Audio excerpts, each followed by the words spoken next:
কিন্তু এটা তো এখন আর রিটার্ন দেওয়া যাবে না। নেন ধরেন। কিন্তু ভাই আমি তো বিস্কুট কিনতে আসছিলাম, এখন আপনি কোয়েল দিয়ে দিছি।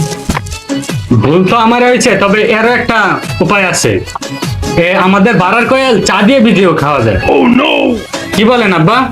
ঠিক আছে বাবা, তোমার যেটা ভালো মনে হয় এটাই করো, কিন্তু আমার এই বুড়া বয়সে বৃদ্ধাশ্রমে পাঠায় না।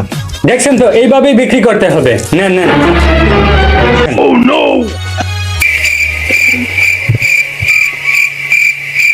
আব্বা আমার তো খুশি খুশি লাগতেছে, লয়ে লাই 100 প্যাকেট। ঠিক আছে বাবা, তোমার যেটা ভালো মন্দ এটাই করো। মেয়ে ভাই দেন 100 প্যাকেট দিয়ে দিন। ভাই আপনি এখন 100 প্যাকেটের জায়গায় 200 প্যাকেট নেবেন। আরে মুরব্বী আপনি থামেন থামেন, আমি আপনাকে 200 প্যাকেটই দিয়ে দিলাম। আরে ভাই আপনার চেহারা তো মাশাআল্লাহ শিল্পপতির মতো নেই। আমাদের বাড়ার কোয়েল বিক্রি করে আপনি বড় বড় প্রাইভেট কারে চলাফেরা করবেন, মোটর সাইকেলে চলাফেরা করবেন, আপনি চা বিক্রি করবেন কেন? আমি আপনাকে 200 প্যাকেটই দিয়ে দিলাম। 200 প্যাকেট, হ্যাঁ।